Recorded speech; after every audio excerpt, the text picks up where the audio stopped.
আবার আসিব ফিরে, লিখেছেন জীবনানন্দ দাশ। আবার আসিব ফিরে ধানসিঁড়িটির তীরে এই বাংলায়, হয়তো মানুষ নয়, হয়তো বা শঙ্খচিল শালিকের বেশে, হয়তো ভোরের কাক হয়ে এই কার্তিকের নবান্নের দেশে। কুয়াশার বুকে ভেসে একদিন আসিব এই কাঁঠাল ছায়ায়, হয়তো বা হাঁস হব, কিশোরীর ঘুঙুর রহিবে লাল পায়। সারাদিন কেটে যাবে কলমির গন্ধ ভরা জলে ভেসে ভেসে। আবার আসিব আমি বাংলার নদীমাঠ ক্ষেত ভালোবেসে, জলাঙ্গির ঢেউয়ে ভেজা বাংলার এ সবুজ করুণ ডাঙায়।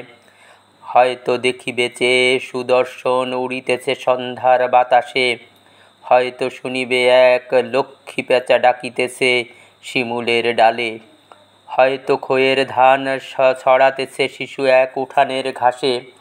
রূপসার ঘোলা জলে হয়তো কিশোর এক সাদা ছেঁড়া পালে ডিঙাবায়। রাঙা মেঘ সাতরায়ে অন্ধকারে আসিতেছে নীড়ে, দেখিবে ধবল বক আমারেই পাবে তুমি ইহাদের ভিড়ে। কণ্ঠে ছিলাম আমি সোহেল খান।